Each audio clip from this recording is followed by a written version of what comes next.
Okay, welcome back guys. तो next tutorial में welcome है आपका। एक्सपेंस ट्रैकर से रिलेटेड जो हमारा आज का ट्यूटोरियल है, इसके अंदर हम क्या करेंगे, एक कंट्रोलर बनाएंगे जहां से हम कैटेगरीज का डाटा लेकर आएंगे। ये जो कैटेगरीज हैं ये हमारे पास टेबल से आ रही थी, तो इसको हम टेबल से लेकर आएंगे क्योंकि हमने सीडर लिखा था एक, और उस सीडर के थ्रू हमने कैटेगरीज को टेबल के अंदर इंसर्ट किया था। ठीक है, तो चलते हैं अपने कोड की तरफ। तो सबसे पहले मैं एक कंट्रोलर बना लेता हूँ। उसके लिए अपना टर्मिनल ओपन करता हूँ और यहाँ पे जाके लिखता हूँ PHP artisan make controller category controller. Okay, तो कैटेगरी कंट्रोलर मैंने एंटर प्रेस किया है और ये मेरे पास कहाँ बना है, ऐप HTTP कंट्रोलर्स के अंदर कैटेगरी कंट्रोलर। मैं इसे ओपन कर लेता हूँ। ठीक है, इसकी डायरेक्टरी सेम है कि ये HTTP के अंदर होता है, app HTTP controllers category controller. तो कैटेगरी कंट्रोलर के अंदर मैं सबसे पहले अपना मॉडल इंपोर्ट करूँगा, यूज़ ऐप मॉडल्स, और मॉडल के अंदर था मेरा कैटेगरी। ठीक है, और कैटेगरी के अंदर यहाँ पे कंट्रोलर में आके मैं एक फ़ंक्शन बनाऊँगा, पब्लिक फंक्शन इंडेक्स, जो क्या करेगा, हमारे फॉर्म को लोड करेगा। ठीक है, अब लोड हमारा फॉर्म तो पहले यहाँ राउट से हो रहा था, लोड web.php में से, अब ये कंट्रोलर के थ्रू होगा। ठीक है, तो कंट्रोलर में चलते हैं अपने, और कंट्रोलर में चल के यहाँ पे हम इनर्शिया को इंपोर्ट कर लेते हैं। यहाँ पे इनर्शिया को इंपोर्ट करते हैं और सेम यही कोड हम क्या करेंगे, यहाँ से उठाएंगे, कॉपी करेंगे और यहाँ पे पेस्ट कर देते हैं, रिटर्न एंड सेम। आपने देखा कि यही कोड मैंने यहाँ से यहाँ पे पेस्ट कर दिया। ठीक है, अब क्या करना है, मैं इस कंट्रोलर को यहाँ से कॉपी करूँगा और यहाँ पे जाके यूज़ करूँगा, और इसके अंदर था मेरे पास कैटेगरी कंट्रोलर। अब क्या होने वाला है, इनर्शिया यहाँ से ख़त्म क्योंकि वो कंट्रोलर में चला गया है, ये क्लोजर फंक्शन यहाँ से ख़त्म क्योंकि ये चीज़ अब हमें चाहिए ही नहीं। तो उसके लिए हम यहाँ पे यूज़ करेंगे प्योर कैटेगरी कंट्रोलर, और उसके लिए है कैटेगरी कोलन कोलन क्लास, और उसके अंदर आता है इंडेक्स का फंक्शन।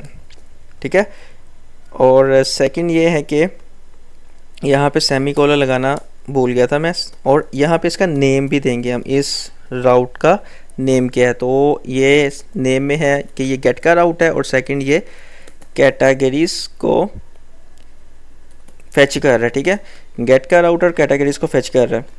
अब हम चलते हैं अपने ब्राउज़र पर और उसको रीलोड करते हैं और देखते हैं कि यहाँ पे कुछ हमारे पास आया है या नहीं। यहाँ पे हमारे पास एक एरर आया है, इंडेक्स का फंक्शन उसको मिल नहीं रहा। ठीक है, तो ब्राउज़र पे चलते हैं, अपने कैटेगरी कंट्रोलर में मूव करते हैं और यहाँ पे इंडेक्स है, पब्लिक फंक्शन इंडेक्स, और यहाँ पर भी हमने क्या लिखा है, इंडेक्स। तो ये तो वर्क करना चाहिए, कि ये वर्क क्यों नहीं कर रहा, इसको दोबारा हार्ड रीलोड कर लेते हैं। तो हार्ड रीलोड से वो सेट हो गया। समटाइम होता है कैश में प्रॉब्लम आ जाती है जिस वजह से उसको हार्ड रीलोड करना पड़ता है। Ctrl+Shift+R प्रेस करेंगे तो हार्ड रीलोड हो जाएगा यहाँ पे। ओके, सो अब हमारे पास क्या है, कैटेगरीज को हमने लेके आनी है।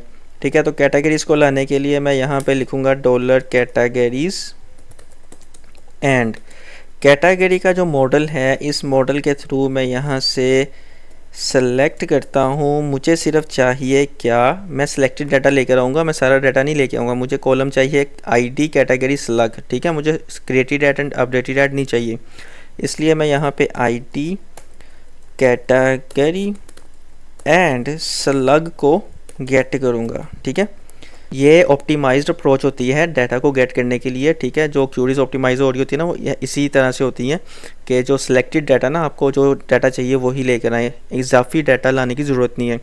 अब क्या है, मैं इस कैटेगरीज को यहाँ से कॉपी करता हूँ एंड यहाँ पे पेस्ट करता हूँ, और यहाँ पर भी पेस्ट कर देता हूँ। ठीक है, और यहाँ से ये डॉलर हटा देता हूँ। अब मेरे पास एक की बन गई है कैटेगरीज़ की, और उसके अंदर मेरे पास सारी कैटेगरीज आ रही हैं। ठीक है, तो फ्रंट एंड पे चलते हैं, अपने फ्रंट एंड था ये हमारे पास, यहाँ पे फ्रंट एंड में चलते हैं, एंड यहाँ पे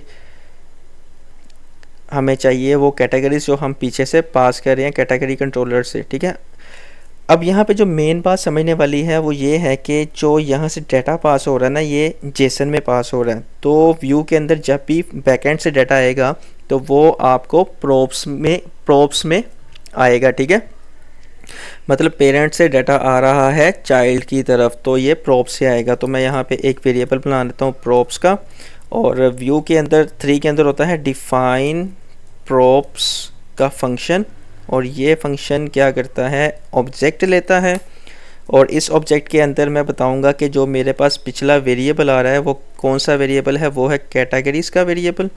और कैटेगरीज़ का वेरिएबल मैं इसके अंदर थोड़ी एक्स्ट्रा वैलिडेशन करूंगा, और मैं इसे कहूँगा कि जो कैटेगरीज़ का है ना उसकी टाइप जो है वो आएगी ऑब्जेक्ट की, एंड सेकंड वन इसकी जो डिफ़ॉल्ट वैल्यू है, अगर यहाँ पे पीछे से कुछ भी नहीं आ रहा तो आपने इसको क्या करना है, इसको एम्प्टी ऑब्जेक्ट से इनिशियलाइज़ कर देना है, ठीक है।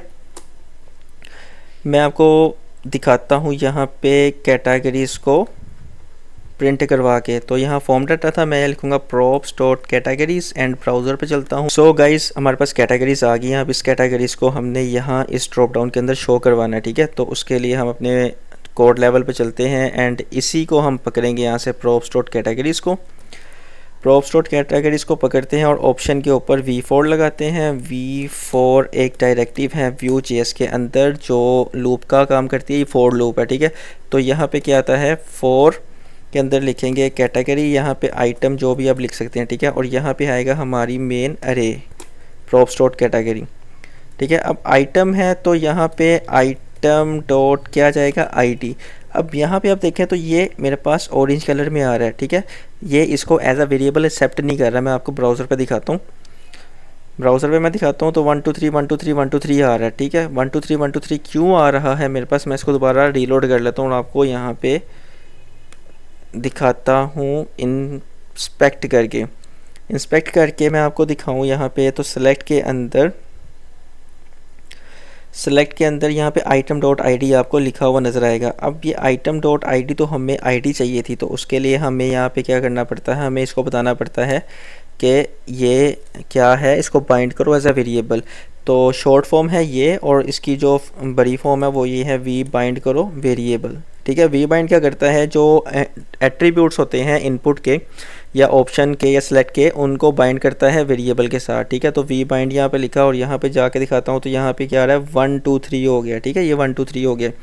अब सेकंड चीज़ है कि इसको भी अपडेट कर लेते हैं। तो इसको अपडेट करने के लिए हम यहाँ पे करेंगे आइटम डॉट कैटेगरी, जो हमारे कॉलम का नाम है। ब्राउज़र पे चलता हूँ अपने, तो यहाँ पे देखते हैं कैटेगरी आ गई हमारे पास, फूड ट्रैवल एंड सब कुछ। गाइस वीडियो पसंद आई हो तो वीडियो को लाइक करें, चैनल GTech सर्विसेज को सब्सक्राइब करें।